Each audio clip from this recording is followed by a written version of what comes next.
ನಿನ್ನ ಹೆಸ್ರೇನಪ್ಪ? ಏನು ನಿನ್ನ ಹೆಸರು? ತನಮಿನಾ? ಪ್ರಣವಿ? ಏನು ನಿನ್ನ ಹೆಸರು? ನಿನ್ನ ಹೆಸ್ರೇನಪ್ಪ? ನಿನ್ನ ಹೆಸ್ರೇನು? ಹಾಂ, ಒಗ್ಗು ಒಗ್ಗು. ನಿನ್ನ ಹೆಸ್ರೇನು ಹೇಳೋದಕ್ಕೆ? ರ್ಯಾಬಿಟ್. ಒಗ್ಗು. ನಿನ್ನ ಹೆಸ್ರೇನು ಹೇಳು? ಅಪ್ಪ ನಿನ್ನ ಹೆಸ್ರೇನಪ್ಪ? ಹಾಂ, ತನ. ಅಪ್ಪ ನಿನ್ನ ಹೆಸ್ರೇನಪ್ಪ? ಏನು ನಿನ್ನ ಹೆಸರು? ಪ್ರಣವಿ. ಪ್ರಣವಿ. ಏನು ನಿನ್ನ ಹೆಸರು?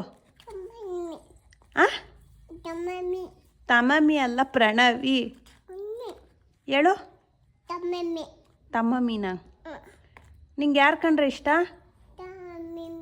ಹಾಂ, ತಮ್ಮಮ್ಮಿ ಅಲ್ಲ, ಪ್ರಣವಿ.